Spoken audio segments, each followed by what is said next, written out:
Kasi yung ating kapatiran sa Bicol, at least na sa kahapon na ngayon, nag-uusapan na nila mga kapatid yung pagpapagawa ng church building natin doon.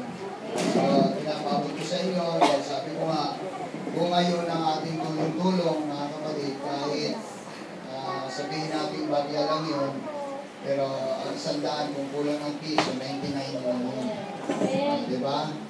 So, nag-text sa atin kagabi na mag-uusap na raw sila sa pagpapagawa kasi may lote na rin mga kapatid. 120 square meter yung lote.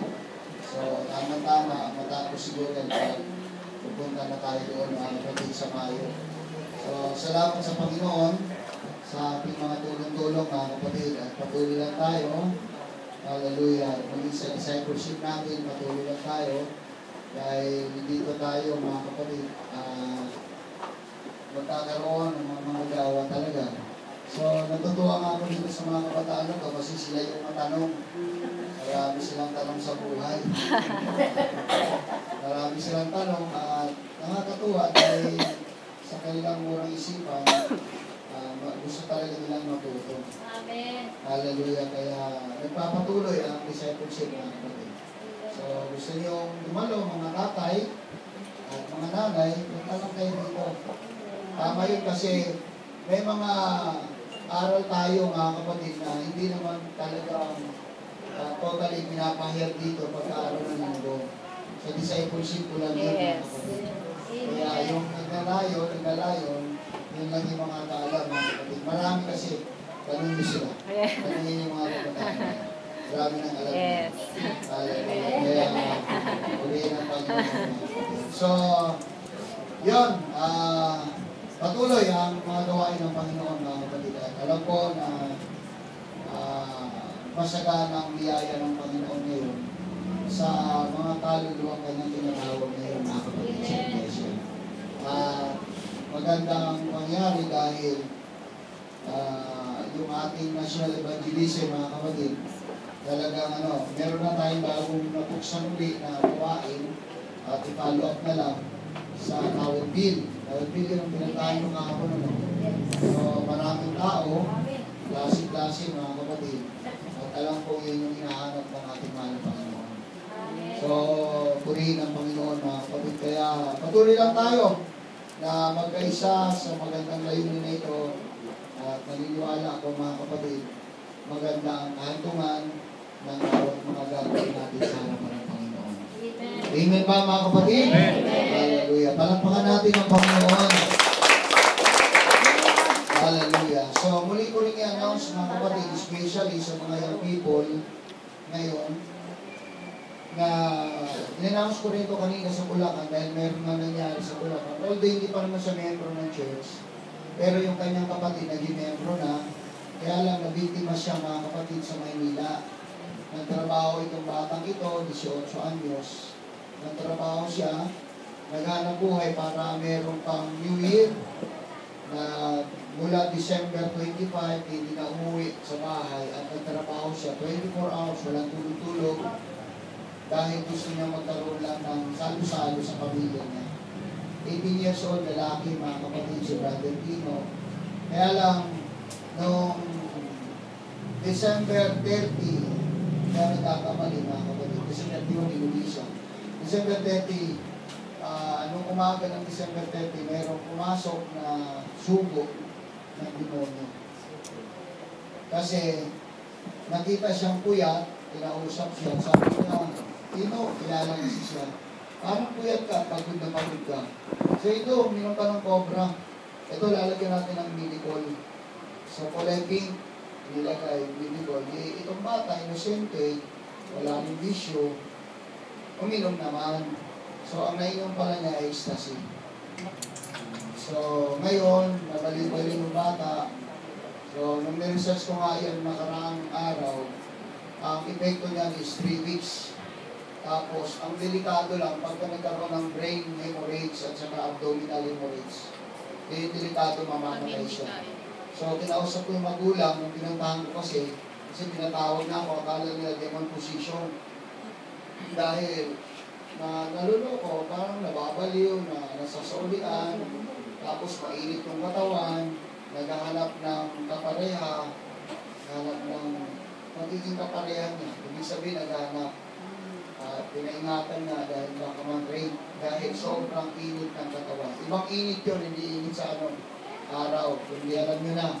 So, tugma doon sa niresearch ko, mga kapatid, sa kanyang naranasan, nangangatal yung kanyang bibig, yung ngipin niya, talagang kung pwede lang durugin na, naninigas, tapos nawawala sa sarili. Babalik, nawawala sa sarili. Hanggang ngayon.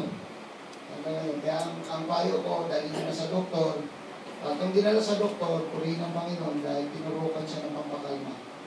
So, alam ko, babalik yun, at sabi ko rin, isa na rin yung wake-up call sa kanila dahil gusto sila makain ng anak, kaya lang nagmamatigas yung iba. Kaya siguro, isa na rin yun sa paraan ng Diyos.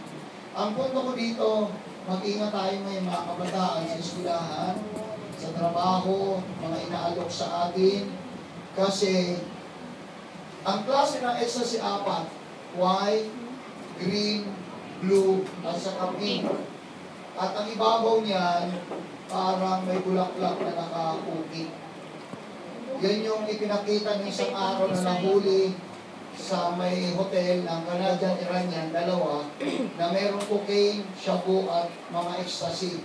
So, nung makita ko ngayon, at nakita ko rin sa internet mga kapatid, sabi ko, ito yung mapainom sa kanya. Kulay pink, akala biligol. So, inosente. So, ingat kayo sa eskwelahan, dahil naghanap ito ngayon, mayroon nakalabas. May nakapusli talaga ngayon, at yung ecstasy na yan, pag hindi kasi yan, tinitake lang yan ng medyo harap na edad ko lang dapat. Yung mga medyo may edad na. Pero sa bata, hindi pwede yan, masisira.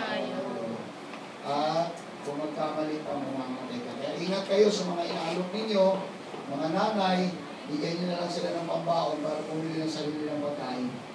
Huwag na huwag kayong tumanggap ng kahit anong, kahit kakilala nyo pa, huwag na huwag ninyong tatanggapin yung mga inaalok sa inyo. Kasi may nakapusin talaga mga na gamot ngayon at pinapasok ito sa mga eskwelahan. So, mag-ingat tayo dahil hindi man natin gusto na inumin, pero dahil sa akala natin nagmamalasakit, kung kami papatayin tayo. So, kawawa yun, yung city ng mga kapatid sa Bulacan, at ngayon talagang di pa nasa ulian. So, nakakaawa kasi para siyang parang demon position ang tingin. Iikot yung mata, tapos napakainit pag hinawakan mo, tapos yun, lagi na uuhaw. So yun yung naging resulta mga kapatid sa kapatid. So mag-ingat lang tayo kasi kanina, nag-iinit ng prayer kasi dumating na yung kapatid at medyo meron pa konti. Pero alam ko mawawala naman yun, kaya meron ng kapatid ng doktor. So ang huwag lang sanang mangyari na madaming sumuta na hindi makayanan ng utang. Kasi utang ang nakakabitin. At tinanong ko nga sa masakit ang tiyan, masakit ang ulo. So, yun ang nangyari. Minsan nga, nakalabas daw yun, naghanap ng babae. Kung mo, bata-bata yun, 18, hindi naman ganun yun.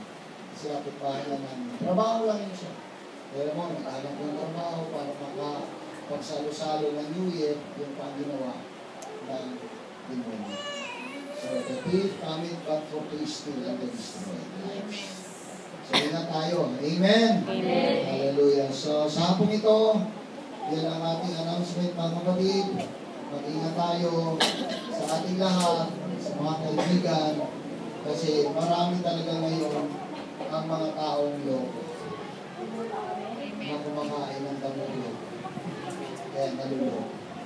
Kaya na, so, ingat tayo, mga kapatid. So, tumayo tayo lahat at manalangin tayo sa Panginoon. Ating ipanalangin si Cyrus.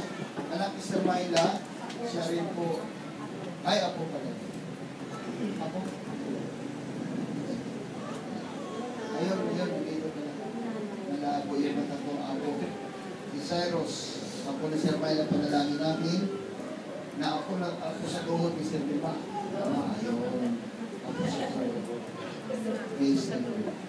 Nanalangin tayo. Dakilang Panginoon, sa hapong ito, kami po ay dumudulog sa trono ng biyaya at minsan pa, Ama, sinasamba ka namin at pinupuri ka namin.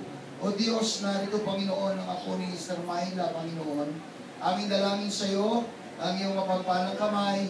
Iunat mo, Panginoon, sa iyong anak na ito, nanawa, ipagkaloob mo, Diyos, ang kagalingan, Panginoon. At alisin mo, Panginoon, ang kanyang karamdamang biglas, Panginoon. Alam ko, Ama, may lunas po ito at higit sa lahat ang iyong kapangyarihan, Panginoon. Salamat po, dakilang Diyos. Ingatan mo po siya. At patuloy, Panginoon, maging ang mga magulang, ang kanyang lola, Panginoon. Dalangin ko, Sir Myla, Panginoon, ikaw din po ang bumilo sa kanyang pamilya. At sa hapong ito, dalangin ko rin, Panginoon, O Lord, muli si Brother Pino, Panginoon, Toribio, na alisin nawa, Panginoon, maalis nawa ang kanya pong nararamdaman sa kanyang katawan ngayon. Alam ko po, napakahirap itong tanggapin, Panginoon, subalit naniniwala ko ikaw ang Diyos sa mga pangyarihan at meron kang plano sa kanyang pamilya, ang banay. Kaya, Ama, alisin mo po ang karamdaman, Panginoon, buka po, Panginoon, ng gamot na ecstasy, Ama, na kanya pong na-take, Panginoon, na hindi naman po niya sinasadya, Panginoon, O God.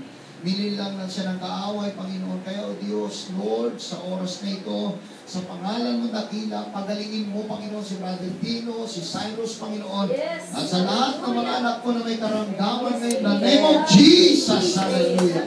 In the name of Jesus, hallelujah. Maraming salamat, dakilang Panginoon. Luwalhatiin ka, Panginoon, sa hapong ito. Ngayon din po ang iyong lingkod, tabunan mo ng iyong makapangyarihang dugo, upang, O Diyos, ang mga mensahe ito ay aming pag-aaralan ngayon ay pagkakaloob mo sa amin, Ama, na saan ba namin masusumpungan ang tunay na kasiyahan sa iyo lamang, Panginoon, sa iyo lamang. Salamat po, purihin ka sa pangalan ni Jesus. Amen. Amen. Amen. Buksan natin ang ating mga Bible, mga kapatid, sa Book of Psalms, chapter 1. Psalms chapter 1, 1, 2, 3. Blessed is the man that walketh not in the counsel of the ungodly, nor standeth in the way of sinners, nor sitteth in the seat of the scornful. But his delight is in the law of the Lord, and his law that he meditate day and night. And he shall be like a tree planted by the rivers of water, that bringeth forth his fruit in his season. His leaf also shall not wither, and whatsoever he doeth shall prosper. Praise the Lord. Mga kaupo na po tayo, mga kapatid. Hallelujah. Huwag po tayo malungkot, kasi ang mensahe ko, maging masaya. True happiness. Pag pinag-usapan, mga kapatid ko, ang kasiyahan, hallelujah, ito raw po ang patuloy na hinahangad ng maraming tao. Sino po ang gusto maging masaya? Lahat tayo gusto natin maging masaya ang buhay natin. Hallelujah. Wala po sumasamba o naglilingkod sa Panginoon na nagpipray gusto ko malungkot ang buhay. Gusto natin masaya, mga kapatid. At ang mundo, the world is seeking happiness. Ang mundo naghanap talaga, mga kapatid. Kaya nga, ang mga tao, mga kapatid ko, para sumaya, sabi ko nga, kagaya nga nang napanood ko, mga kapatid ko sa TV, para lang sila sumaya, mga kapatid, ay gagawa sila ng lahat ng paraan para magkapera, para ang buhay maging masaya. Di bali, mga kapatid, maraming mahirapan, mamatay, basta makapagtinda lang sila ng droga. Makapagtinda lang sila ng syabong, mga kapatid. Kasi gusto nila na ang buhay nila, ang pamilya, ay maging masaya. Kahit na masama ang ginagawa, kahit na hindi nararapat, mga kapatid ko, gusto nila kahit na sa anumang paraan, kahit na sa puwersahang paraan, para lang, mga kapatid ko, maranasan nila ang tunay na kasiyahan. Yan po ang hinahanap ng mga tao ngayon, mga kapatid, ang sumaya. Kung minsan, pag nalulungkot tayo, saan tayo namamasyal? Pumupunta tayo ng malls para maalis yung stress natin, maalis yung wrinkles natin. Yan gusto natin maging masaya. Tama? Yes. Pupunta tayo sa Manila so at titingnan natin mga kapatid ko, mga kababayan natin doon. Hallelujah. Para masaya tayo. Sabi nila, kababayan daw natin.